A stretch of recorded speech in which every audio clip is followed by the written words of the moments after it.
everyone. Welcome, and thank you for joining us today. My name is Julie Trébeau, and I'm the director of the Artist-Artist Connection at PEN America, an organization whose mission is to unite writers and their allies, to celebrate the power of the written word and champion the freedom to write. All over the world, artists and writers are attacked, imprisoned, and even killed for daring to challenge the statu quo and share an unorthodox perspective through their art. ARC is a project of PEN America that aims to safeguard the right to artistic freedom globally and build a world where artists of all disciplines, including writers, can live and create freely without fearing for their life. I'm delighted to be with you and our four distinguished speakers today for an event that celebrates the right to create freely and eliminates the challenges and risks that dissident artists and writers often face.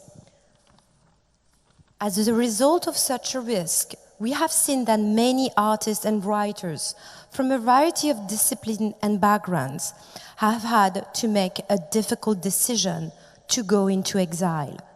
This decision comes at a great cost for these artists and writers and the family, as many find themselves thrust into isolation and unfamiliar environments. Forced into the periphery, these artists face the challenge of creating in context of persecution and marginalization.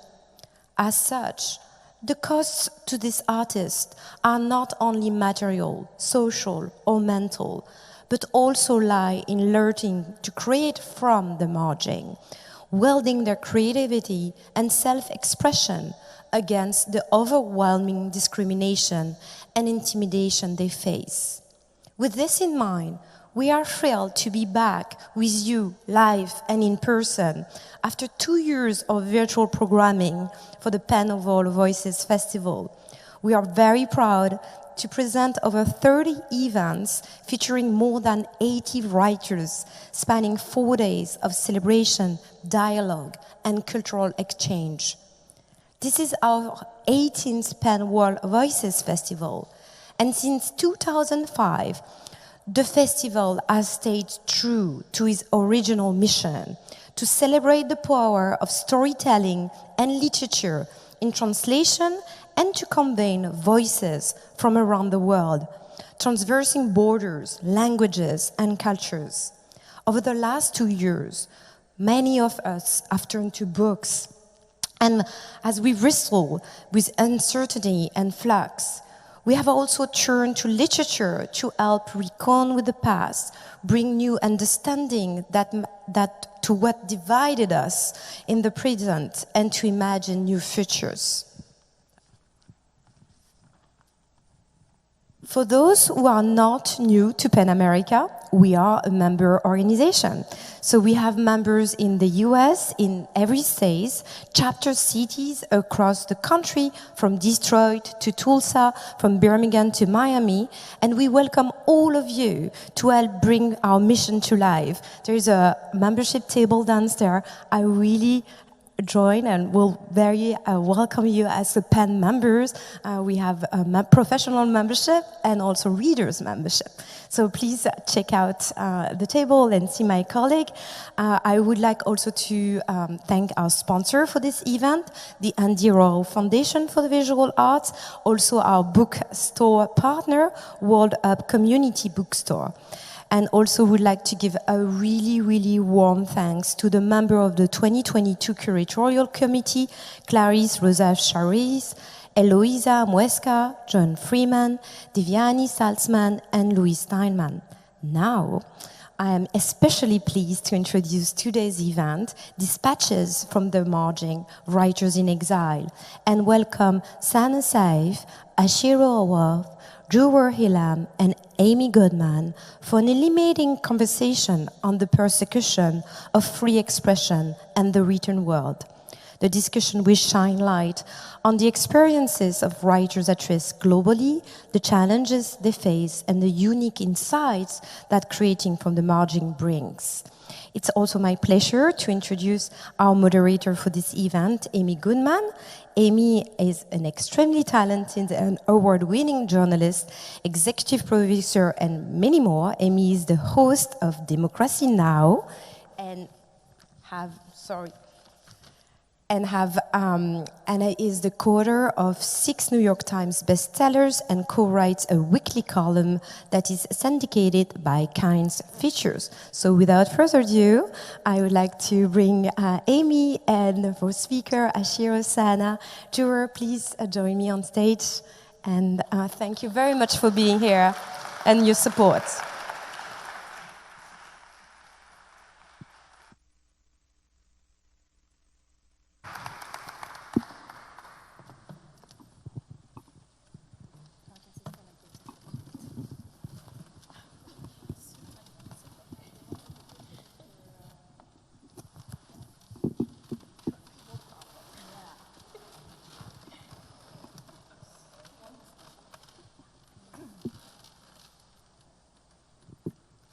This is one of the first times I've unmasked in a room of people.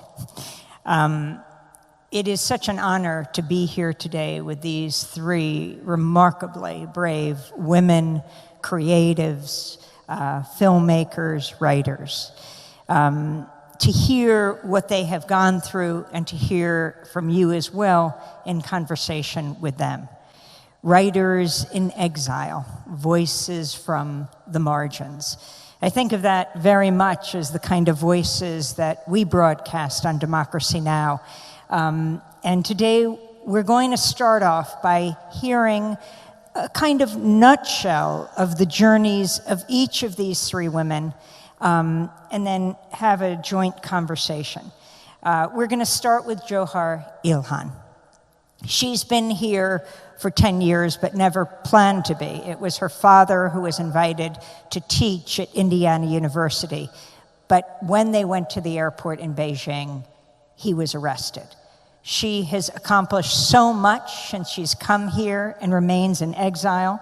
I'm holding one of her books right here. It is just recently released, Because I Have to, The Path to Survival, The Uyghur Struggle. A few years ago, she published A Uyghur's Fight to Free Her Father. Jewher, rather than telling your story, if you would tell your own, and talk about how this has influenced your work, your father's life imprisonment, what you're trying to let people know, not only here in this room and in this country, but around the world as we're live streaming. A special thanks to PEN America and Strand Books for this remarkable festival of ideas. Thank you very much, Amy. Thank you all for being here. As Amy mentioned, I never planned to be in the US. I never planned to publish any books. In fact, I have to be honest, I never enjoyed writing. I still don't enjoy writing, but I love what writing brings to me. My father was a writer. He spent years, he really enjoys writing. Growing up, I didn't read much about his work, but I remember all the sounds of him clicking in front of his laptop. All night. I remember that every day, every year, lasted for more than 18 years. I came to the US at the age of 18. Did not plan to be here for more than 2 weeks. Only planned to stay for 2 weeks to help my father settle down and then do some sightseeing so I can go back home and brag to my classmates, oh, I went to America. But as you can see, 9 years after, I'm here all alone without my family members, too afraid to go back to China because I know if I go back, what happened to my father would happen to me. My father, Ilham, also a PEN American member, winner of the PEN Barbara Goldsmith Award from 2014. Now he is serving a life sentence in the Uyghur region. For what? For his writing, for practicing his freedom of expression. Writers, like my father, are being persecuted in China, especially the Uyghurs, because we're not only practicing our freedom of expression, because we're also showing our differences, the difference in language, in culture, how we look, and our religion. And this is what keeps me going now, for us to be able to practice our differences, to practice our freedom of expression. Doesn't matter which corner of the world we locate in. Doesn't matter how much I hate writing. I like to be able to have the freedom of keep doing it. And I like to bring that freedom to more and more Uyghurs just like me. That's why I'm keep writing. Like now, the second book is out. The whole process was a torture. But I am so glad it's out, and I hope this book, the title is Because I Have to, The Path to Survival. It's literally the path to survival, and I hope this book can bring peace to many Uyghurs like me who are in the diaspora, who are too afraid to express, who are too afraid to tell their stories. I hope they can feel more comfortable and at ease after they read this book, because I know that we all share the same struggle. Thank you. Next up is Achiro Patricia Olwoch. She is a Ugandan feminist, LGBTQIA activist, fled Uganda because as a Ugandan lesbian, she did not feel safe there anymore, just came to this country 1 year ago. Her accomplishments are too much to list. Creator and writer of the TV series Coffee Shop. Among her short films, The Surrogate, Mineral Basket, and I'm afraid I'll mispronounce it, but Mariah Nee. Currently working on a feature documentary, My Prison Diary, due for release in 2023. And she is writing 3 books. One about her persecution as a lesbian in Uganda, one about living in exile, and one a historical work. And we look forward to reading them all. Also, in the process of completing her late father's manuscripts. And very soon, on, I think it's June 24th, at the Criminal Queerness Festival at Lincoln Center, her play, The Survival, will be performed. Yes. Talk about your journey from Uganda, why you fled, and your life here. Sure, thank you so much.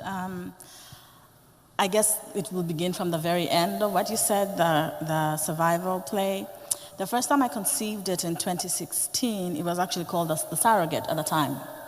And we had a reading, and because it has LGBTQ characters, it got me on the radar. And that is when I started getting anonymous text messages and warnings about us being accused of, what's the word they use? Basically spreading homosexuality. So a couple of months after that, after the warnings and everything, I got attacked in the street. I was beaten in the street, and it hurt my lower lumbar. So for a whole year, I couldn't sit, couldn't stand, couldn't walk, and had to go through physiotherapy and all these things until I was better. And I didn't really learn my lesson, I suppose, because when I got better, I found my late dad's manuscripts, and it makes me understand why he was exiled, because my father was also exiled, and I was born in exile as a result of that. But I found his manuscripts, the ones that I'm trying to finish now, and what was interesting was when I was reading through them and the stories that he was writing about, it was almost like it was mirroring what was happening in Uganda presently. Like each and every story, word for word, was like I was looking out the window. So I wrote a film. I wrote a film. His books were based in the 1970s, and I decided to write a film based on one of his books, still set in the 1970s, about political Uganda, like I said, based in the 1970s. But because, again, like I said, it mirrored everything that was happening in the government at that time, today, again, it got me on the radar because I started traveling. I was invited to make presentations at film mats around the world, so it got on the radar. And again, I started getting these anonymous text messages. I started getting threats. And then during our elections last year in 2020, we had, well, I mean, like every other country in the world, we were in lockdown. But because we were having elections, it kind of, the persecution for different people for different reasons manifested. And many people that were in trouble were artists, were writers, were filmmakers, were musicians, and I was one of them. I noticed a couple of white vans parked outside my gate, and these vans, we used to call them, we still call them drones, because they're like snipers. They come in the night, take you, pick you up, and then whisk you away. If nobody knows that you've been disappeared, you will disappear. Anyway, so these started appearing around outside my gate. I was still getting anonymous text messages, getting anonymous followers on social media. And that's when I decided to leave, because many of my friends, writers, male or female, were being taken out in the middle of the night, arrested. If you were lucky, you'd hear they had been arrested. Otherwise, you'd just hear somebody was dead in the trenches. And this was happening in present-day Uganda, literally the things that were happening in my father's books. Anyway, so in the dead of the night, I called up a friend in the US and asked if I could stay with her for a week. Like you, I didn't expect to stay longer, because I just wanted to breathe. I just wanted to get away and breathe. I packed a rucksack. I had a valid visa that I'd gotten like a year before, and I left. Even at the airport, I was stopped, but I wasn't arrested, thank goodness, because they didn't understand the difference between a visit and a conference. When you say you're coming for a conference and you're a writer, that's a problem. You will be arrested, because it means you're coming to talk about things. If you say you're going to visit, they don't differentiate the two. Like, a visit is, okay, she won't be saying anything, she's just gonna visit. Anyway, so I managed to leave like that. I kid you not, I only breathed a sigh of relief when I was on the ground in the US, even before the customs or anything, because the whole time I kept on thinking, they will call this plane back, they will call this plane back. That's happened before. They have riches any and everywhere. So yeah, so that was my journey until I got to the US, basically, right from that one play that now is going to be produced by the National Queer Theatre. So it's my blood and sweat that I'll be seeing on stage, literally. And finally, Sanaa Seif, who is a filmmaker, a producer, and an activist. She was just recently released from prison in December. She has been imprisoned 3 different times in Egypt by the Sisi regime. Altogether for over 3 years, this last one a year and a half. In those 3 years, she also was involved with an extended hunger strike. She's in this country to promote her brother's book. He too is in prison, but he is there now at a very dangerous point, because he has been on hunger strike since April 2nd. He's completing his 6th week. At the same time, his book has come out, You Have Not Yet Been Defeated, The Selected Works of Allah Abdel Fattah. Sanaa, after being released from prison herself, has come to this country, is just completing a book tour around the country. She started in New York, went to the National Book Club, was in Texas, was in California, and is back here to be part of this festival. To let people know about her brother, how much is at stake right now. A Reuters piece just came out yesterday with Sanaa and Allah's mother saying she does not know if she will again see her brother alive. The stakes are that high. Sanaa, if you can talk about your life in Egypt, what's happening with your brother, even as we speak, there have been major developments of him in prison, and your life as a filmmaker and an activist taking on the regime. Hi. So yeah, my brother is a kind of a renowned activist in Egypt. He was like prosecuted by every regime in his lifetime. But this current regime, this is a military regime, and so the attack was much harsher. My brother has spent 8 of the last 9 years in prison. But the past 3 years were the harshest. The conditions were very bad. He wasn't allowed anything. He's not allowed anything, like no fresh air, no books, but just basically nothing. And even the visitations happened through a glass shield with a speaker. And so it has really gotten to him. And on the 2nd of April, 43 days ago, he decided to go on a hunger strike to fight back and be resilient about his conditions. The last visit, the disturbing news you've heard is that they had opened the cell to get him stuff, food, which he will refuse and not eat because they don't they don't acknowledge his strike. So he went outside his cell and said, I have the right, according to the law, to even the Egyptian law, 2 hours outside of my cell, and I want time outside of my cell. And so they brought in security forces and handcuffed him. And the deputy warden started beating him up while he was handcuffed. And then the warden came and started kind of grabbing the deputy and taking him away from Ale. This is how things are getting out of hand inside those prisons. The numbers are so high, so we're not even sure if the assault that happened to Ale, we don't think it's orders, because the deputy warden's superior is the one who removed him.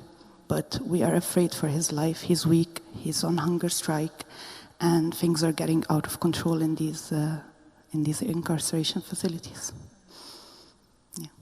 And can you talk about this book, the significance of his writings being collected, and also your own extremely brave resistance in the prisons, and why you ended up being imprisoned this last time? So Alaa has been like writing pieces. They weren't collected in a book before, but he was writing pieces back in 2011 when the uprising was still on. These pieces would be published in national newspapers. Then later, these pieces would be published in independent media, internet media outlets.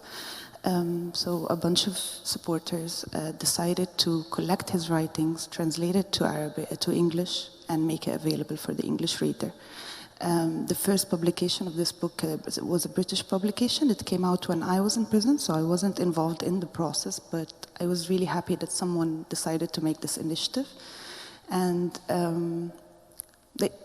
it was an act of solidarity, and a beautiful act of solidarity. So you only see Naomi Klein's, who wrote the introduction to the book, but you don't see like the translators are not credited for security reasons, but also because they wanted to show Alaa's voice. The whole point of the thing is to show Alaa's voice.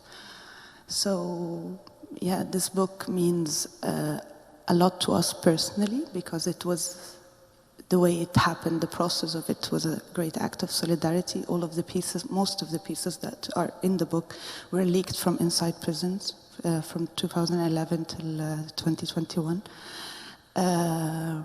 But also I think there is value in the book for an English reader, because the way Alaa deals with our defeat is that he thinks there is value in facing your defeat and understanding your defeat, while also understanding the potential of the moment that was before the defeat. And so the way Alaa faces our defeat, I think it could be inspiring to others who have not yet been defeated. Our story, there might be stuff you could learn from our defeat. And also because Alaa is he's internationalist in a way, the way he thinks about stuff. So he starts from the local context, but always kind of tries to understand it through the general context of things. So that's the book. In fact, wasn't it his writing that you were imprisoned over, in a sense, trying to receive a letter from him during COVID, during the pandemic, and you and your mother and your sister resisting the authorities, preventing you from communicating? Yeah, I was in prison 3 times. Every time has its own story, but it all comes down to the fact that I'm supporting my brother. So the last time, the one you were talking about, was because they had banned letters, and that was during COVID, so visitations was also banned.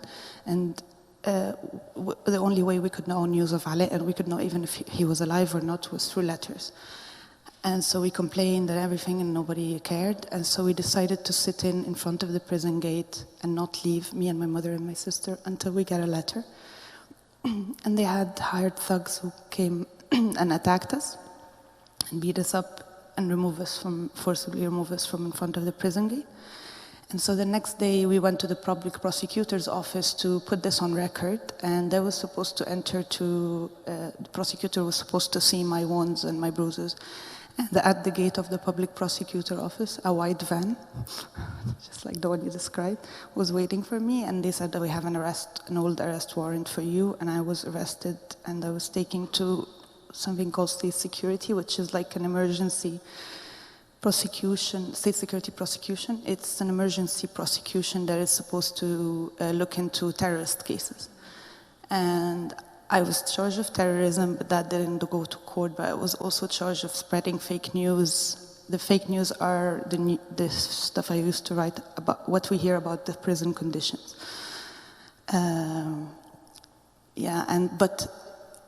So this is the legal procedure, but in all of the unofficial conversation with state security are like the secret police running the things. So with all of these, in all of these unofficial investigations, the conversation is very clear. You shut up about your brother, you live a peaceful life.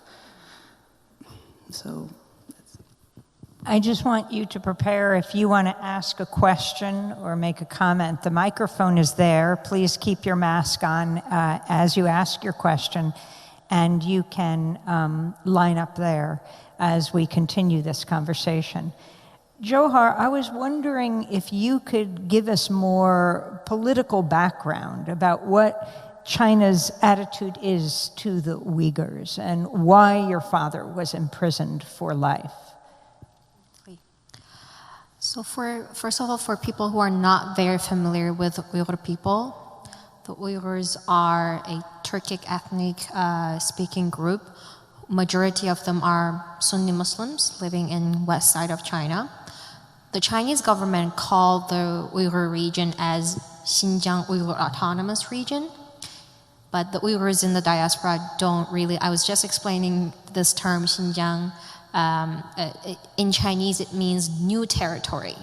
So this reminds the Uyghur people the history of being being occupied and being colonized by the Chinese government. So the Uyghurs in the diaspora prefer to not use this name. I would, from now on, will call my homeland the Uyghur region.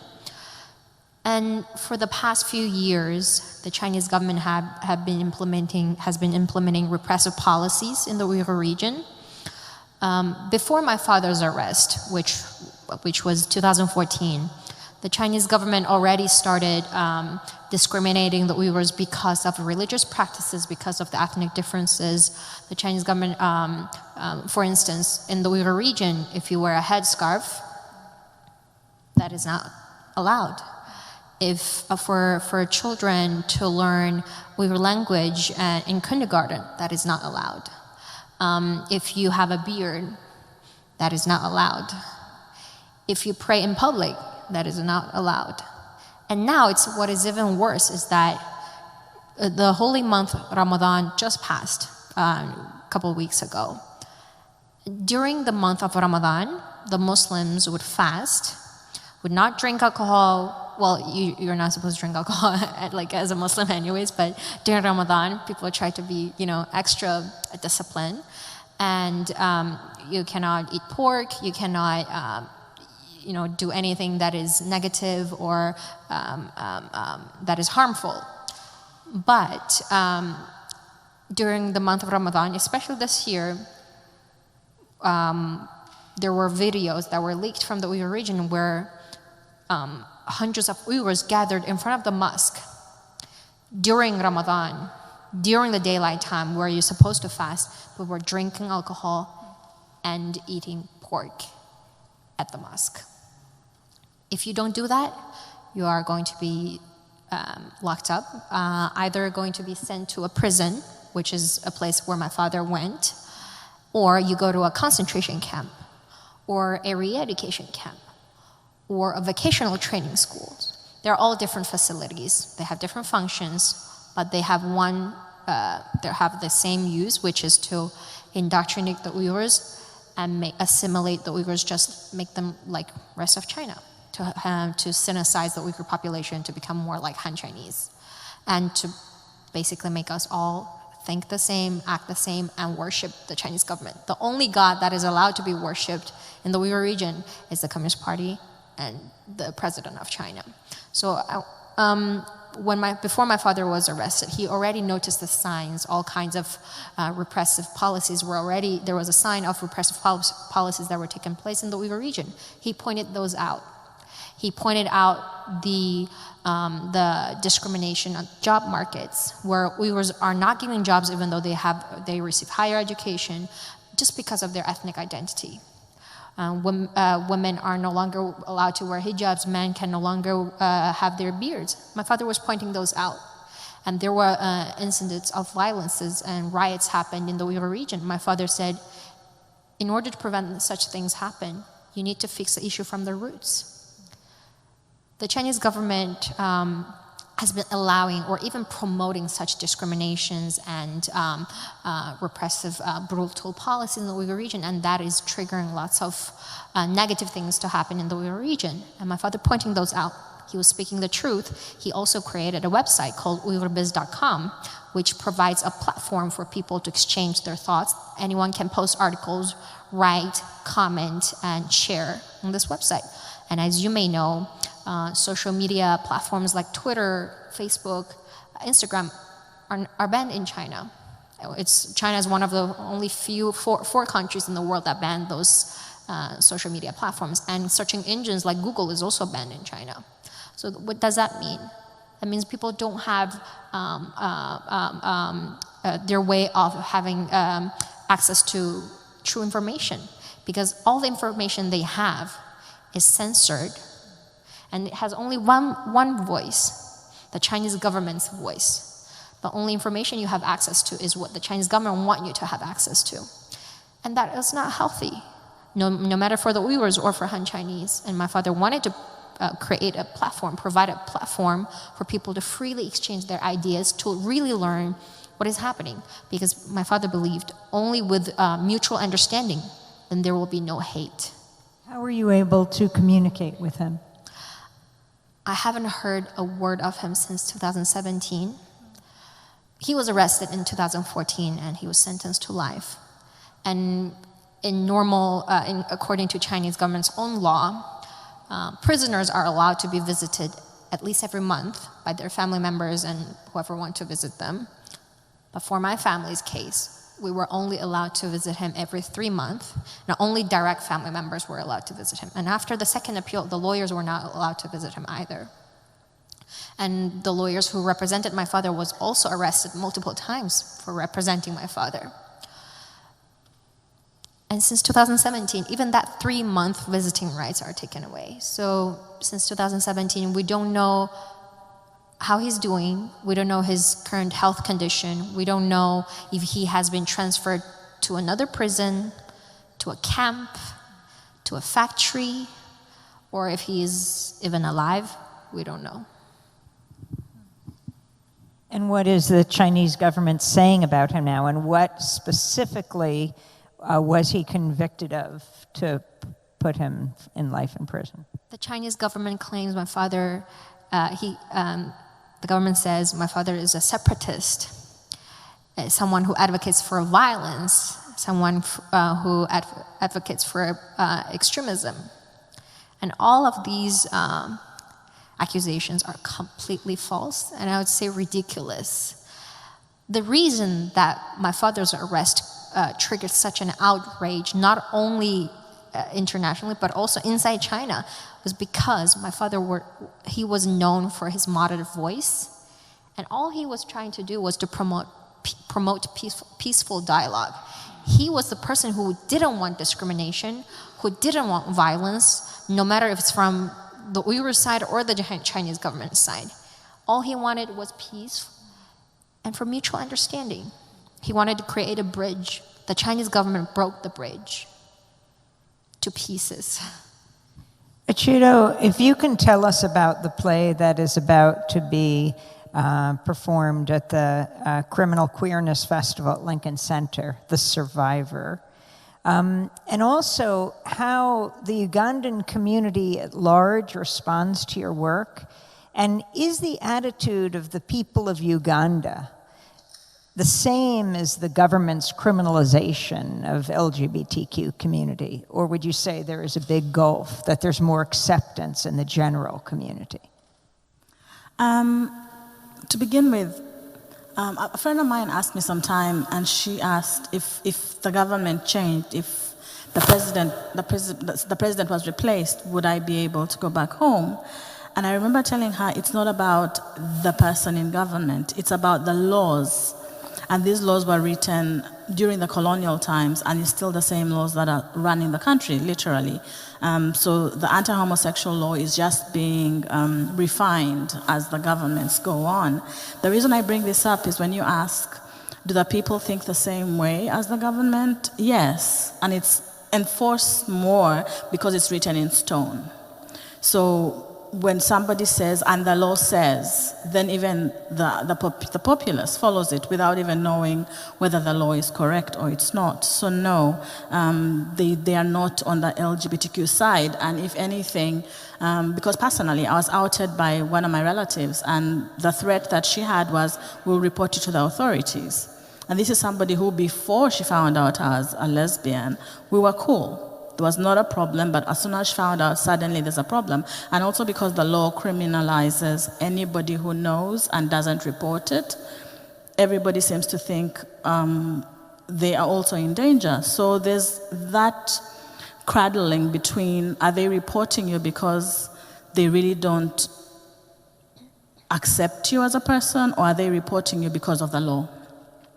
In regard to my work, the first time there was a reading of my work, other than the threats that I was getting from the secret police and stuff like that, what was interesting is that the first time this play was performed in Uganda, not performed, the reading, during the festival, it got full house to the point of overflowing.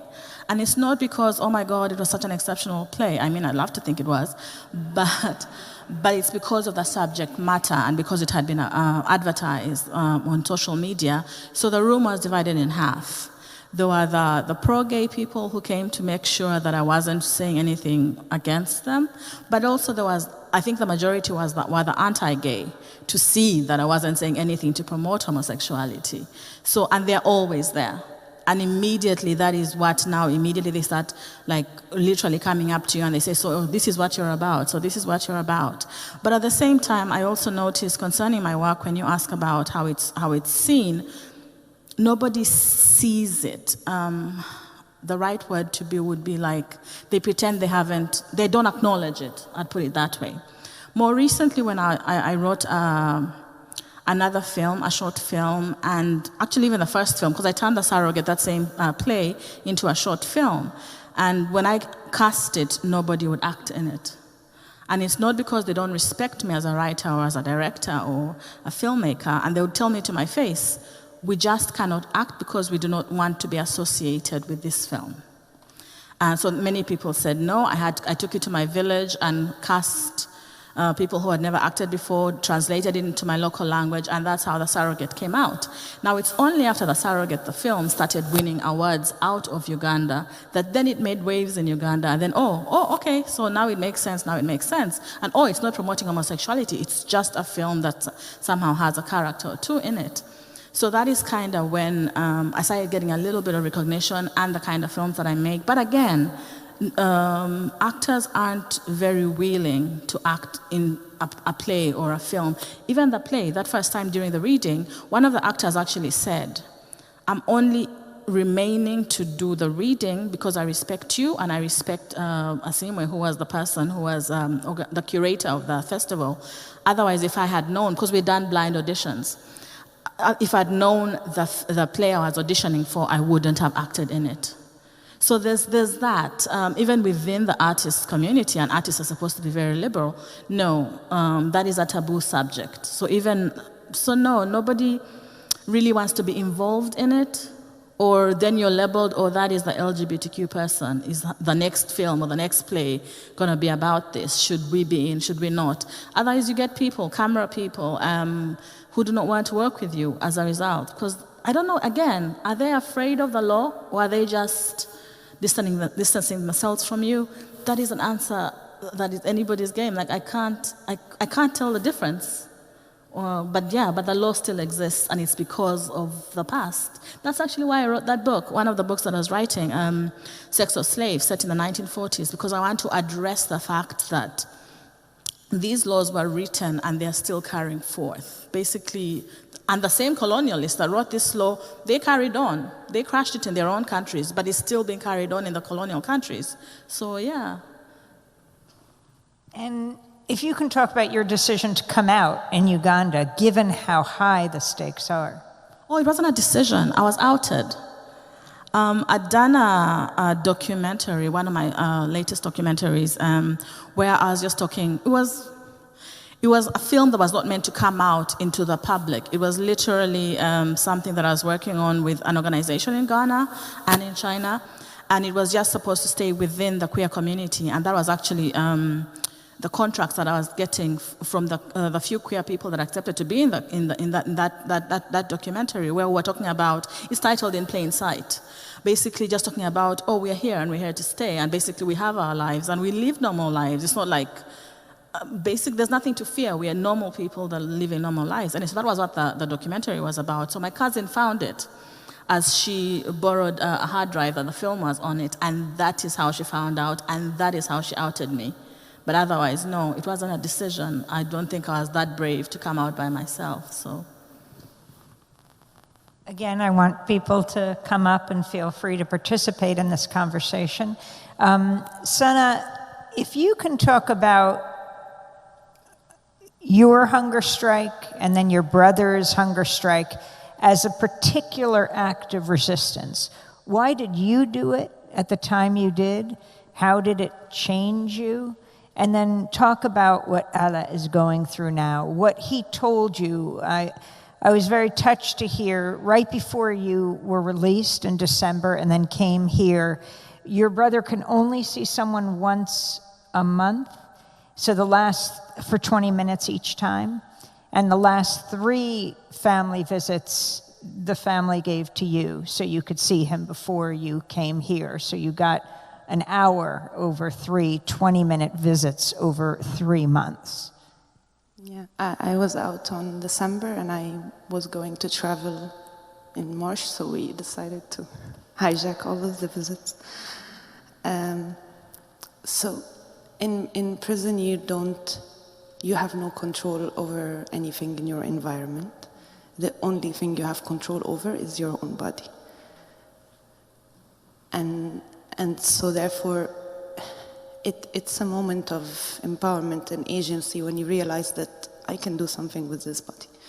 So there is something I have agency here.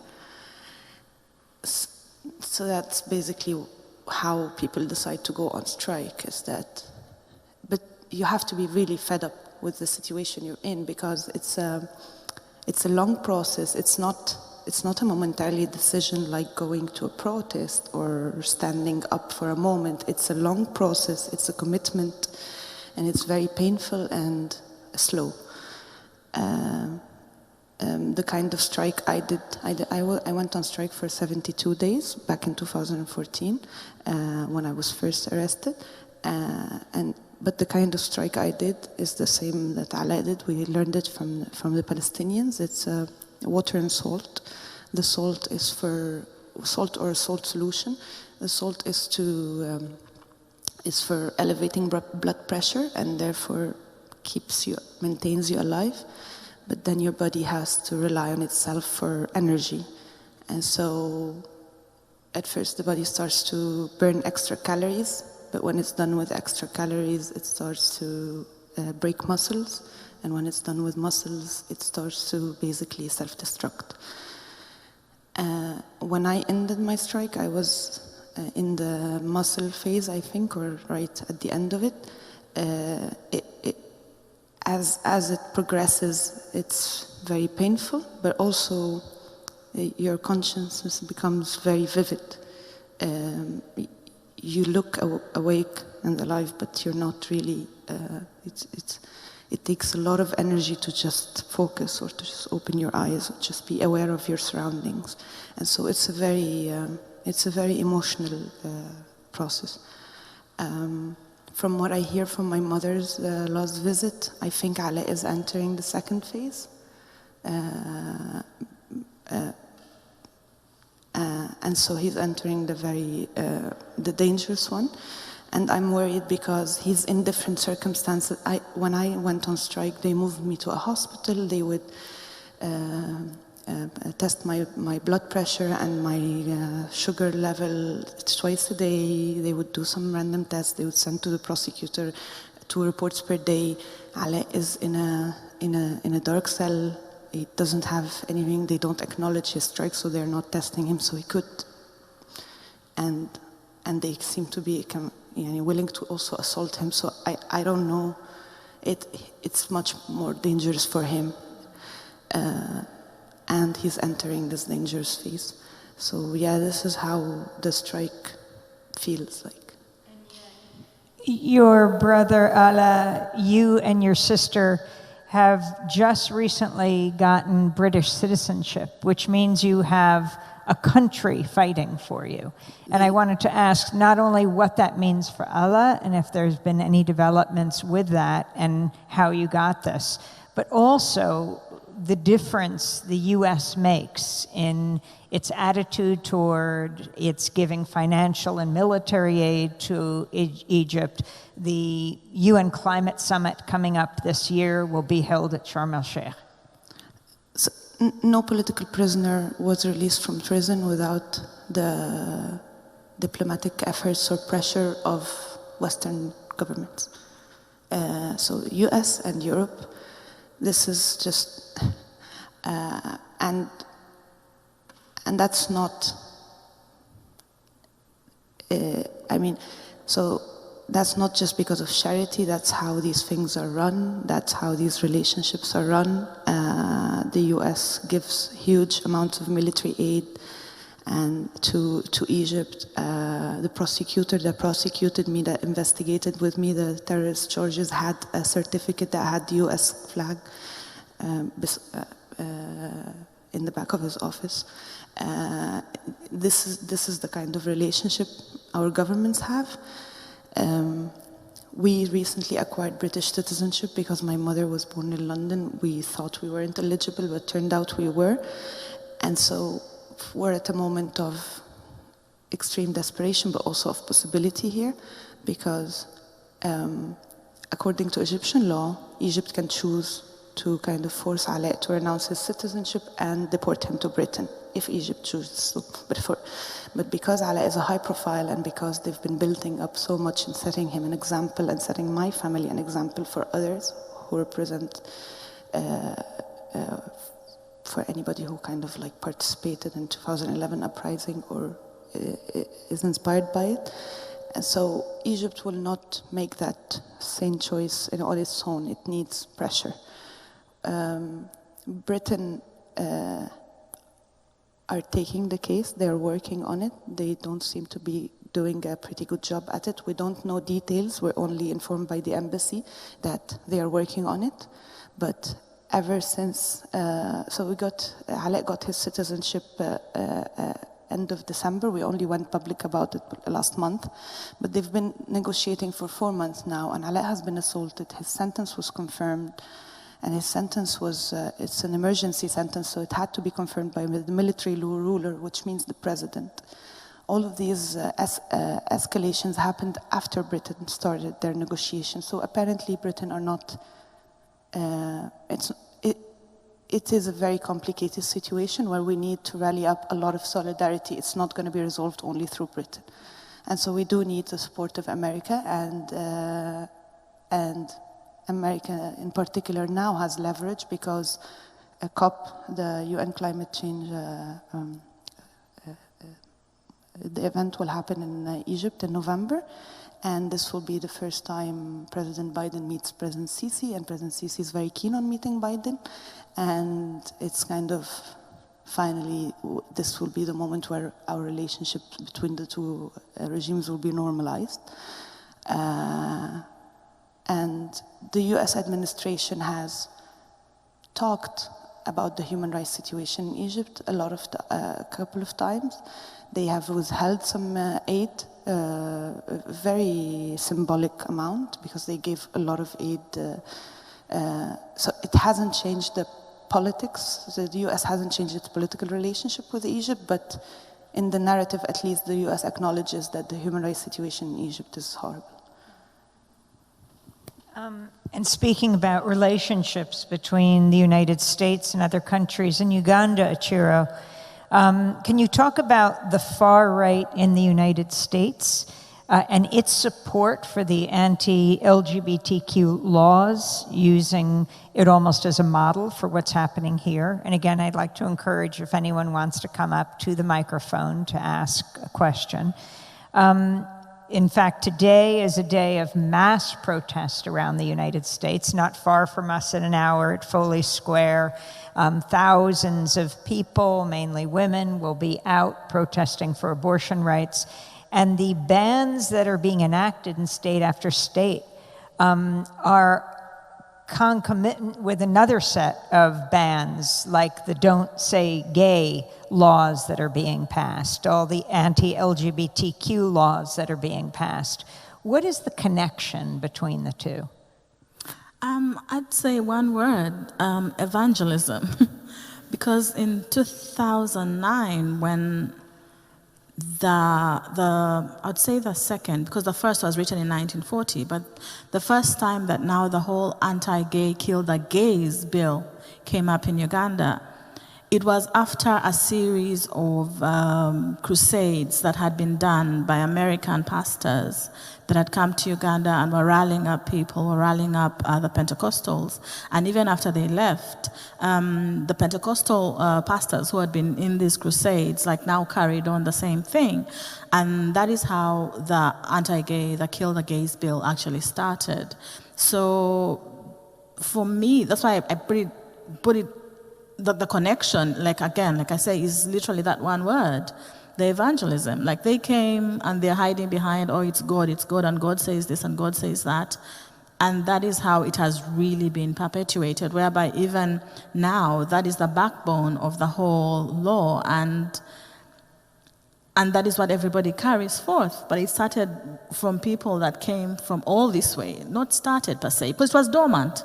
Before 2009, I wouldn't necessarily say Uganda was pro-gay, but you would not necessarily say there were any attacks on people, or there was a big, you'd hardly notice, it was something that wasn't talked about. But after that bill was passed, then all of a sudden, it's it opened everybody's eyes, and all of a sudden everybody's talking about, oh, God, or it's against religion, and then also talking about it's against tradition and all these things. But it started that way with all the crusades that came out. I'm not surprised that they're talking about it. You said the Don't Say Gay bill. In Uganda, they were calling it the Kill the Gays bill, because they actually were calling for the death of gay people. So. And I should add to the wave of activism that's taking place today around the country, all of the pro-abortion marches, over 300 that are taking place. and the wave of anti-gay bills are book bannings around the country. And I want to encourage everyone to come out tonight here at 8 o'clock. The final event will be around book bannings. Yes? Yeah, hi. My question's for Achiro. Is there any anti-colonial sentiment in Uganda to counteract the evangelism? Unfortunately not, no. There's no one that's standing up against the anti-colonial, basically anti-colonialism or anything like that. I mean, the few people that talk about colonialism and the effects of colonialism or the changes they want to be made are things like, or change the roads to be Ugandan names, or change buildings to be Ugandan names. But in terms of the actual laws that were written by the colonialists, no, there's nobody standing against that. Hi, I have a question for Jewher. As Sanaa mentioned, the US is an ally of Egypt, so there's ways to put pressure on the US. What difficulties do you face, given that China is a perceived opponent of the United States, and how does that complicate your advocacy here in terms of trying to pressure for your father's release?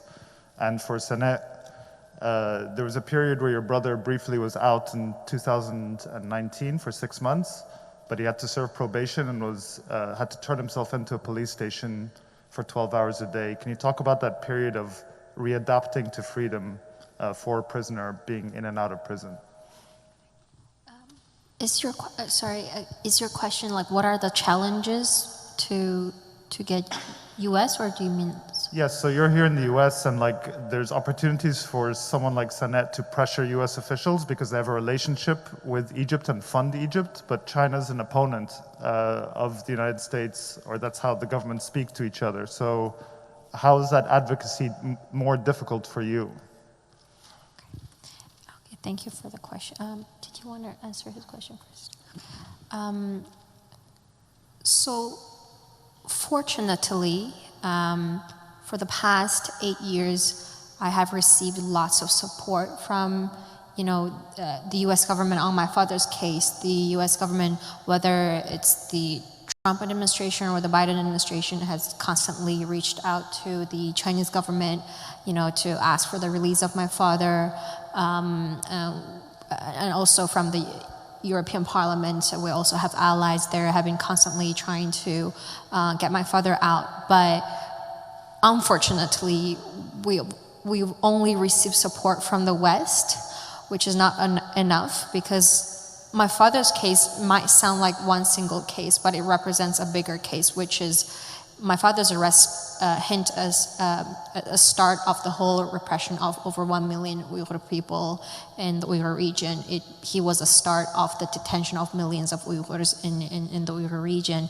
And releasing one Ilham Tohti means it's a start of releasing millions of other innocent Uyghur people who are locked up. So only having the West, the democratic world, to condemn China on what they have been doing and asking them to release, one Ilham Tohti, another Tashbola Taib, or Mihrgul Tursun's family, or I'm naming Uyghur people who have been in prison or who are locked up, who are still locked up. It takes more than one US, more than some EU countries, because now with the Belt and Road Initiative, there are hundreds of countries are receiving aids from the Chinese government, and that means that they're reluctant in speaking out because they are receiving financial support, all kinds of other supports. The Chinese government has been building infrastructures literally in their country, and probably including your country as well, and your country. And in fact, I know that Egypt helped deported over 500 Uyghur students from Qahira, from Cairo, a few years ago. And we cannot just rely on one US or UK or Canada, because oftentimes the Chinese government use it as their own, in their public speeches they said, oh, it's a US propaganda. It's that because they don't want China to rise. And so it takes more than one country or more than 10 countries to speak out on this issue to actually free someone like my father, to to get out of that darkness. Before Sanaa, you answer the question, I wanted to ask you, Jewher, following up, just walking over here today at Green and Washington is the Triangle Shirtwaist Factory fire, one of the worst industrial accidents in U.S. history, where women, particularly Jewish and Italian women who were garment workers, had to leap to their deaths because all the doors were locked and they couldn't escape the fire. You're a worker advocate right now. But I wanted to ask about the U.S. corporations that are working in the Uyghur region. And if you can talk about how many Uyghurs are there, and what is the condition of these factories? So it is very difficult to say how many workers are there, because the people who are locked up in there, it's like fluid. Every day there are people coming in, every day there are people coming out. But according to this white paper that are released by China's own State Council office in 2020, from Chinese government's own office. Oftentimes, whenever I refer to an article or a report, the Chinese government often say, "Oh, it's U.S. propaganda," so we're going to use the Chinese own released information right here. Chinese State Council released a white paper in 2020. Each year, there are 1.29 million people in the Uyghur region are going through so-called vocational training. What does vocational training mean? Like people go through education to get job skills and learn a technique. Those vocational training schools are funded and established by the Chinese government. Each year, there are 1.29 million people from the Uyghur region are going through those vocational training school. And according to Chinese government's own statistic for their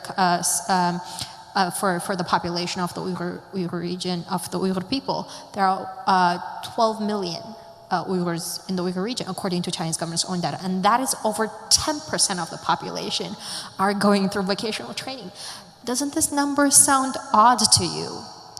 In any country, if over 10% of the population are going through mandatory vocational training, training, doesn't it sound fishy already? And so we cannot really say how many people exactly are going through, but there have been reports coming out saying there are over 80,000. There were one report saying over 80,000 Uyghur people were transferred from the Uyghur region to mainland China and working in factories that strongly indicate indicate forced labor. And a lot of those factories are from companies from the West. And there was a recent report, it's called Laundering Cotton, for people who are interested in learning more about forced labor. Laundering Cotton, released by Jewher Ilham University, it basically leaked the 53 manufacturers' links to over 103 international brands' connections to Uyghur forced labor and Xinjiang cotton. And a little bit of statistic here. I know statistics always sound boring, but this is very important information you should know. 84% of the cotton production of China is from the Uyghur region. 84. And that is 22% of the global cotton output. That means at least 1 out of 5 cotton garments that is entering your market, that you're seeing on the rack, is possibly tainted by my people's sweats and blood. And my cousin is locked up in prison. She's sentenced to 10 years for having a photo of my father in her cell phone. She went through a checkpoint and she was locked up. And people can just go through those checkpoints and get locked up without any valid reasons. And they go through such vocational trainings, work in factories near the prisons, and they are working in those international brands. But luckily, a good news, people can relax a little bit after hearing what I'm about to say. Just 5 months ago, the US government passed the Uyghur Forced Labor Prevention Act. It's a bill that has a rebuttable presumption, basically presumes anything that is coming out of the Uyghur region is tainted by Uyghur forced labor. So it's gonna be stopped at the border. from entering the country. Does that mean we're completely free of forced labor? No, because international brands, Western brands are smart. They learn a lot from the Chinese government. They learn to find loopholes, which they would ship it to, to Pakistan, to India, to nearby countries. Put a label right here in the back of your shirt, say made it somewhere, made somewhere. They put a label saying made in Pakistan, made in India, made in this country, and they still end up being in the market. This bill is going to go into effect on June 22nd, which is next month. So it's going to really prohibit some goods from coming in, but we still need to be careful, and we need to choose to shop ethically so we don't have to, be complicit in the forced labor practice of my people. We just have a few more minutes, and Sanaa, if you could answer that question about your brother's time of out of prison, 12 hours and 12 hours, and if each of you could make a final comment about the kind of support people here and around the world who watch this on the live stream can give to you writers, producers, artists in exile with family members in prison. Ale had served a 5-year sentence and before the one he's serving now. He was released in 2019 after serving a 5-year sentence, and he was supposed to serve another 5-year sentence of probation. How probation worked is that he would spend 12 hours a day in the police station nearby, in a jail nearby, every day. So from 6 p.m. Ala had to turn himself in, and he would be released at 6 a.m. the next morning. So it was a very hard time, of course, because getting out of prison is a process, and you need to kind of readapt to the fact that you're out. It's not like a switch of a button. It's not something that happens easily because of, you're not in control of your environment for a very long time, and it takes time to readapt that you have control of everything. And so it was a very tricky time because Alec couldn't get really his brain out of prison. He had to, it was very harsh that we had to kind of turn him in every day. So you would see him doing the process of rehabilitating every day. By 4 p.m., for example, his body language would start changing, and he's kind of rehabilitating his mind that he's going back to prison. And then at 6 a.m., you would see him trying to rehabilitate again to the fact that he's out of prison. And he had to do that every day. We stayed like that for 6 months. Then they re-arrested him from probation. And now he's been in prison for around 3 years. Thank you for having me. Just follow the Free Ala campaign. If you know someone in the UK, please tell them to write to their members of parliament. The UK is responsible for his case now. And yes, as Ala puts it says it in his book, fix your own democracy. If you fix your own democracy, the kind of relationships that are between your governments and our wouldn't exist. Achiro. Thank you. For anybody that will be in New York, I'd like to invite you to watch my play at the Lincoln Center on June the 24th. You can get your tickets on the National Queer Theatre website and also the Lincoln Center website. Please come through. For those who cannot make it for the play, I'd just like to ask for you to pay attention to what's happening around the world. For Uganda especially, I know it's a very small country. Many people only remember Idi Amin, but that was over 50 years ago. Whatever happened in the 70s that you heard about is happening today. So my please, just pay attention, amplify the voices of the people that are coming out from there, and whatever is actually being said. There's a lot that's being said, but I guess I don't want to reference it to other countries that are lucky enough to be amplified. But yes, we are one of the countries that would appreciate people actually knowing what's happening on the ground. Thank you.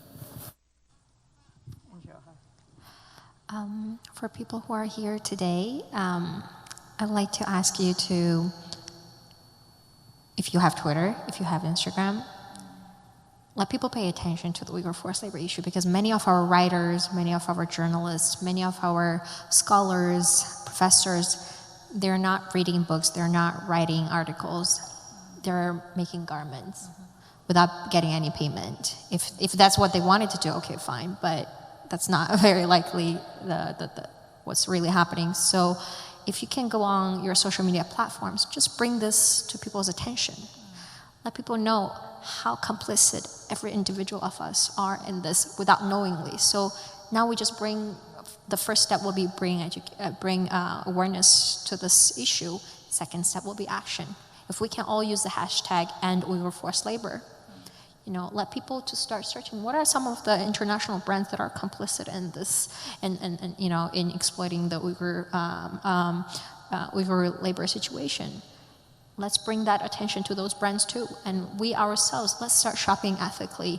Do some thrift shopping. There are lots of good options out there. And maybe reward the brands that have chosen to do the right thing, go out of their way to risk of losing their market share, Chinese market share, and their profits, and chose to do the right thing. Let's reward them by shopping from them instead of shopping from the ones that are doing the bad thing and chosen to be on the wrong side of the history.